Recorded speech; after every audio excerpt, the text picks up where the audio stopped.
અને એક બેન કમેન્ટમાં કહેતા હતા, બેન હોય કે ભાઈ હોય એવું ખબર નહીં, કે તમે એમાં કયું તેલ ઉકાળ્યું કયો એમ.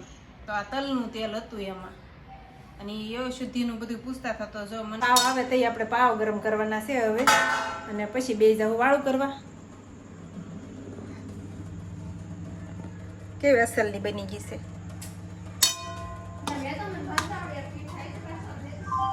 ચાય કાક બની ગઈ. જય શ્રી કૃષ્ણ, જય માતાજી બધાને. અને આજે થઈ જશે મારે તો બપોર, બધું કામકાજ કરવામાં બપોર થઈ જશે, અને રાંધવાનું પણ ટાણું થઈ ગયું છે. અને આજે મારે બનાવવાનું છે વડીનું શાક. ચણાના લોટની જો કે આપણે તાજી વડી પાડીને શાક બનાવવાનું છે, ઓલા ગાંઠિયા આવે ને એવી રીતનું તે. તો હાલો હવે આપણે શરૂ કરી દઈએ રાંધવાનું. ત્યાં દીદી પણ આવતી છે, રોટલા પણ કરવા છે મારે. જે છાશ લઈ લીધી છે આપણે, મસ્ત નાખી દઈ. આમાં તો પાણી છે એવું લાગે છે, તતડાટી બોલે છે. પાણી હોય ને એટલે તતડાટી બોલે. એમાં તો મસ્ત નાખી દીધું છે. અને આમાં હળદર નાખી દઈએ આપણે. મીઠું માપે નાખીને તો થઈ જશે ખારું. એ રીતે ઓલું કરી નાખ્યું. બહુ તીખું ને એવું બનાવવું છે ને. લઈ લીધા છે મીઠા લીમડાના પાંદડા. તાજા તાજા આપણે કઢી વગાડીને એવી રીતે વઘારવાનું. પણ પછી આપણે આમાં ચણાના લોટના ગાંઠિયા પાડવાના હોય, એ પણ બતાવી દઉં કેવી રીતના પાડીએ છીએ આપણે. તમે કોઈ બનાવતા હોય તો પણ કહેજો કમેન્ટમાં, કે અમે પણ બનાવી છીએ એવી રીતે.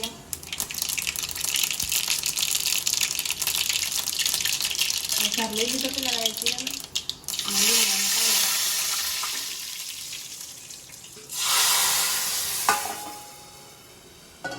વઘારાઈ ગયું. હવે આને ઉકળવા દેવાનું. પછી ચણાના લોટની વડી પાડવાની. એમાં ચણાના લોટ લઈ લેવી ચમચીમાં આપણે. દહીં છે ઘરનું, છાશ ફેરવવાની છે પવાલું ભરીને. આપણે રોજે ઘરે જ ઓલું કરીએ છીએ દહીં. તો આ આપણે પાણી ઓલું થાય. આપણે ઘરે વાળીએ દહીં હોય ને તો આમ ઢેફા જેવું ભાંગે ને એવું હોય. વલોણા સિવાય ઓલું ન થાય. આ તો આપણે શેરણીથી ફરી જાય. એટલે આની આપણે છાશ ફેરવવાની છે. રોજ એટલું અમારે એક તપેલી છાશ કરવાની હોય. ઉનાળો હોય, શિયાળો હોય, ચોમાસું હોય તો એટલી છાશ જોઈ રોજે. શાક એ છાશ વાળું હોય કે નહીં.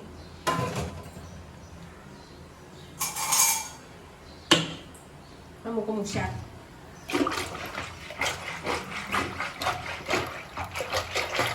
એટલે આમાં નાખવા જોઈશે ને એટલે ફેરવી નાખે થોડું.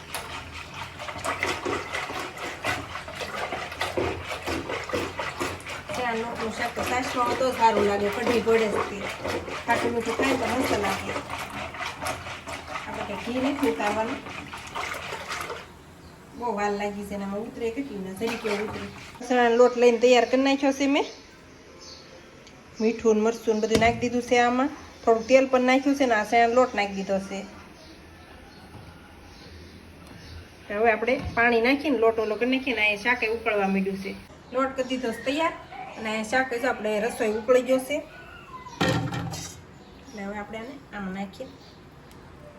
આવી રીતના ગાંઠિયા પાડવાના છે. ઝારામાંય પાડીએ કે આવો ઝારો હોય ને તો હું તો આમાં પાડું છું. મારી પાસે એવો ઝારો નથી, ઓલો ઝારો છે એટલે. આવી રીતના બધા ગાંઠિયા પાડી દેવાના. શાક બહુ સરસ થાય, ખાટું મીઠું. એકવાર ટ્રાય મારજો.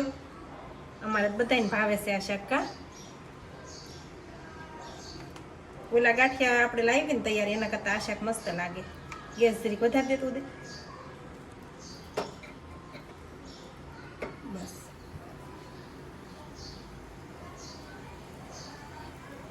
આવી રીતના બધા ગાંઠિયા પાડી દેવાના. અને પછી ઘડીક ઉકળવા દેવાનું.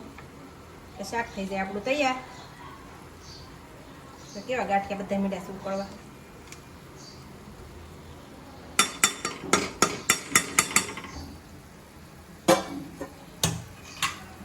આવું કાંક શાક બની ગયું છે.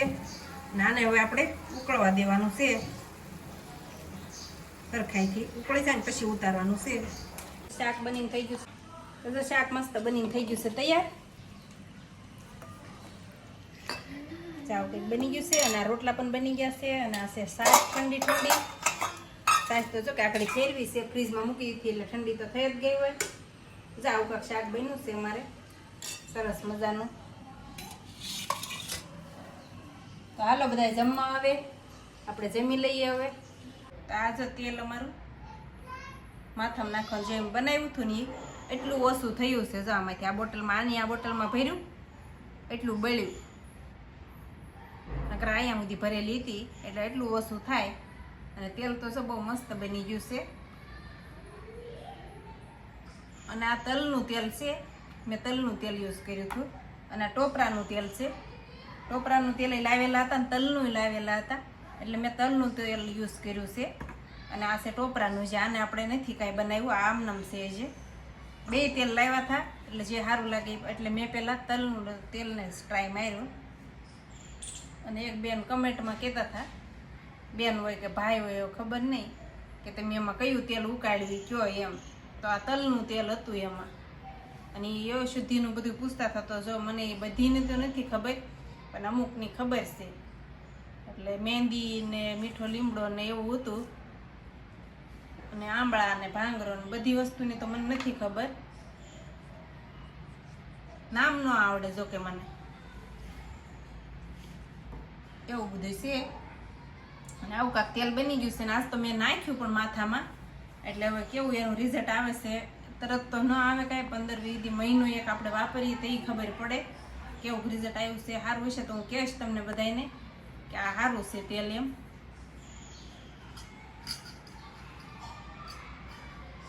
અને આ છે આપણે જામફળ. જામફળ શું હાશી ઓલા કેવા સફરજન, જામફળ આવડું છે મને. જો આ લીલું છે અને લાલ છે. કેવી જાતિના આવે છે બધા, અત્યારે તો અલગ અલગ બધી ફ્રૂટ તે કેવા આવે છે. જો આ નાના નાના છે હો પાછા. આ ખાટા મીઠા આવે, આનો તો સ્વાદ અલગ જ આવે હાવ. આજે જો મારે પાવભાજી બનાવવાની છે સાંજે વાળુમાં. અને ફુલાવર છે ને ત્યારે બહુ જોઈને ઓલું કરવું પડે, સારું ન હોય ને. જા બધું બાફા તો મૂકી દીધું છે, બટેટાનું બધું બાફી નાખીએ, 2 સીટી કરી નાખીએ એટલે બફાઈ જાય ને. ટમેટા જો ઝીણા સુધાર નાખ્યા છે, અને કાંદા તો આપણે કટરમાં કાઢવાના છે. તો બધું તૈયાર કરીને મૂક્યું છે. પેલા આને બાફી નાખીએ અને ત્યારે કાંદા આપણે કટરમાં કાઢી નાખીને બનાવશું. તો પાવ તો મગાવી લીધા છે, બનાવી પાવભાજી. આજ તો બધાને ખાવાનું મન થયું છે પાવભાજી. તો ભાજી બનાવવાનું કરી દીધું છે શરૂઆત, તેલ મૂકી દીધું છે. વઘાર લઈ લેવી. આદુ મરચાં ઠંડાઈ ગયા છે, આદુ મરચી ને લસણ ને એવું.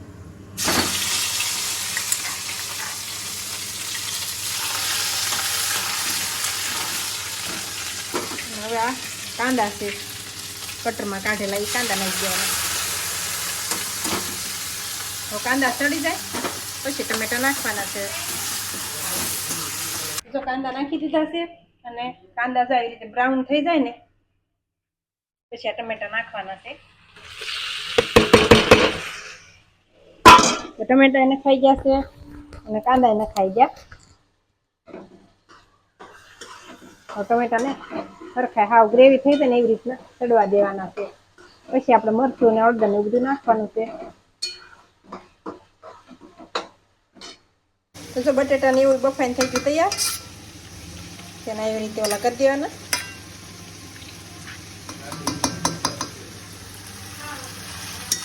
ટમેટા ચડી ગયા છે અસલ એવા.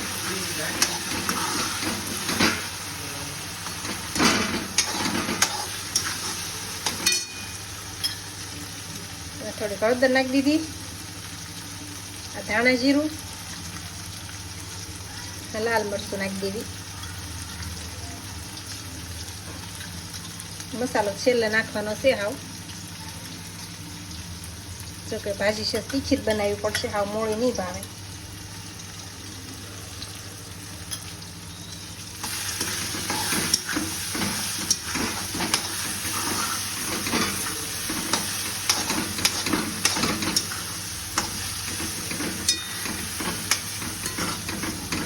બની ગઈ છે ભાજી. હજી આ બધું બેટર નાખવાનું છે એટલે મસ્ત થઈ જશે. પછી ઉપરથી ધાણા નાખી દેવું અને મસાલો નાખી દેવું એટલે ભાજી આપણી તૈયાર. ભાજી તો બનીને થઈ જશે તૈયાર. અને હવે ઢાંકી મૂકી દઈ. પાવ આવે તઈ આપણે પાવ ગરમ કરવાના છે હવે, અને પછી બે જાવ વાળું કરવા. કેવી અસલની બની ગઈ છે.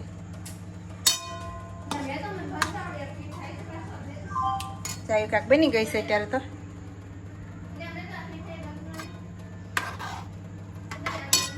પાવ આવી જાય પછી જમવા બેસી જાઉં.